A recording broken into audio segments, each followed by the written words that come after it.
Welcome to our channel. ఈరోజు మనము అన్నవరం సత్యనారాయణ స్వామి గురించి కొన్ని విషయాలు మాట్లాడుకుందాం. లోకంలో సత్యమే ఉత్తమమైంది. లోకమంతా కూడా సత్యంపైనే ఆధారపడి ఉంది. సత్యం మించిన ధర్మం లేదు, నిజాన్ని మించిన శక్తి లేదు. సత్యమే జయితే అని పూర్వీకులు చెప్పిన మాటలలో గొప్ప సత్యమైతే దాగి ఉంది. సత్యం అనేది బ్రహ్మతో సమానం. నిజం ఎప్పటికీ నిలిచేది, అబద్ధం తాత్కాలిక మాత్రమే. సత్యాన్ని అనుసరించిన వారికి దైవ అనుగ్రహం తప్పకుండా లభిస్తుంది. సత్యనారాయణ స్వామి అంటేనే సత్యానికి ప్రతీక. మనసులో, మాటల్లో, చేతల్లో సత్యం అనేది ఉండాలి. అదే నిజమైన భక్తి. సత్యం వదిలేసిన చోటే కష్టాలు మొదలవుతాయి. సత్యాన్ని పట్టుకుని నడిచే జీవితం మాత్రమే శాంతి, సంతోషాన్ని ఇస్తుంది. అన్నవరం అనే పవిత్ర క్షేత్రం అడిగిన వరాన్ని ఇస్తుంది అనే విశ్వాసంతో ప్రసిద్ధి చెందింది. అనివరం అనే పదం కాలక్రమంలో అన్నవరం అయింది.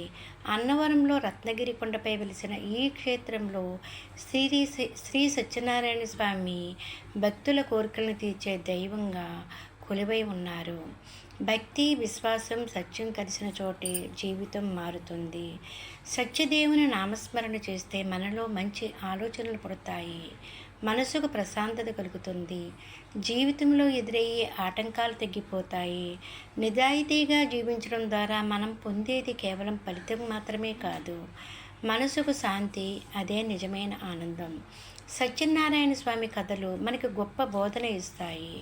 ఒక పేద బ్రాహ్మణుడు జీవనోపాధి కోసం కష్టపడుతూ ఉండగా శ్రీ మహావిష్ణువు వృద్ధుడి రూపంలో ప్రత్యక్షమై సత్యనారాయణ వ్రతం చేయమని చెప్పాడు.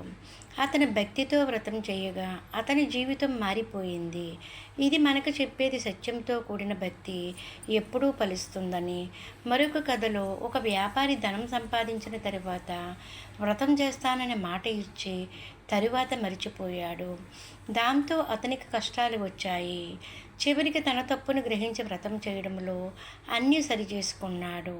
ఇది మనకు నేర్పేది ఏమిటంటే ఇచ్చిన మాట తప్పక నిలబెట్టుకోవాలి అని. ఇంకొక కథలో ఒక రాజు అహంకారంతో సత్యాన్ని విస్మరిస్తాడు. కానీ ఒక పేదవాడు నిజాయితీతో జీవించి స్వామి అనుగ్రహం పొందుతాడు. ఇది మనకు తెలియజేసేది ఏమిటంటే స్థాయి అనేది కాదు, సత్యమే ముఖ్యమని.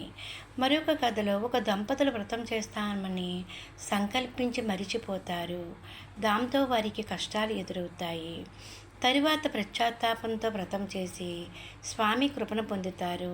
ఇది మనకి గుర్తు చేస్తుంది దేవుడికి ఇచ్చిన మాటని మనం ఎప్పుడూ నిర్లక్ష్యం చేయకూడదు అని. ఈ కథలన్నిటిలో కూడా ఒకే సందేశం ఉంది. సత్యం పాటించాలి, అలాగే ధర్మం అనుసరించాలి, మనము భక్తితో జీవించాలి అని. సత్యనారాయణ వ్రతం ఎంతో పవిత్రమైనది. ఈ వ్రతాన్ని భక్తితో చేసిన వారికి కష్టాలు తొలగి సుఖశాంతులు లభిస్తాయని విశ్వాసం. కానీ ఈ వ్రతం యొక్క అసలు అర్థం సత్యాన్ని ఆచరించడం, ధర్మాన్ని పాటించడం. ఇక సత్యనారాయణ స్వామి వ్రతంలో ప్రసాదం కూడా ఎంతో ప్రత్యేకమైనది. ఈ ప్రసాదాన్ని సిర్ని లేదా రవ్వ ప్రసాదము అంటారు. గోధుమ రవ్వ లేదా సుజి, పాలు, నెయ్యి, చక్కెర లేదా బెల్లంతో తయారు చేస్తారు. ఇందులో అరటిపండ్లు, యాలకులు కలిపి ఎంతో పవిత్రంగా తయారు చేస్తారు. ఈ ప్రసాదం గొప్పతనం ఏమిటంటే ఇది కేవలం ఆహారమే కాదు, దైవ కృపకు ప్రతీక. భక్తితో సమర్పించి అందరికీ పంచుతారు. ధనికుడైనా పేదవాడైనా అందరికీ ఒకే ప్రసాదం ఒకేలా పంచబడుతుంది. ఇది సమానత్వాన్ని తెలియజేస్తుందని. ప్రసాదాన్ని మనం ఎప్పుడూ గౌరవంగా తీసుకోవాలి, దాన్ని వృధా చేయకూడదు. భక్తితో తీసుకుంటే అది మనకి మనసుకు శాంతి, జీవితానికి సంతోషం లభిస్తాయి. ఇక అన్నవర ఆలయం అనేది ప్రత్యేకమైన నిర్మాణం కలిగి ఉంటుంది.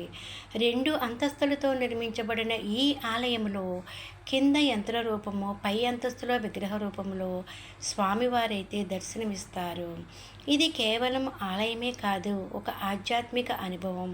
కొండపై నుంచి కనిపించే ప్రకృతి దృశ్యాలు భక్తులకు అపారమైన ఆనందాన్ని ఇస్తాయి.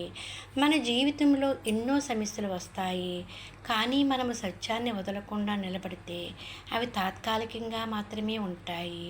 చివరికి మనమే గెలుస్తాము, ఎందుకంటే సత్యం అనేది ఎప్పుడూ ఓడిపోదు. అబద్ధం మన జీవితాన్ని నాశనం చేస్తుంది, సత్యం మన జీవితాన్ని నిర్మిస్తుంది. అందుకే మనం ఎప్పుడూ కూడా సత్యాన్నే ఎంచుకోవాలి. మనసులో సత్యం అనేది ఉంటే భయమే ఉండదు. అదే నిజమైన స్వేచ్ఛ, అదే నిజమైన ఆనందం. ఇదండి అన్నవరం సత్యనారాయణ స్వామి గురించి కొన్ని విషయాలు. సత్యమే దైవం, సత్యమే మార్గం, సత్యమే జీవితం. Please like, share and subscribe.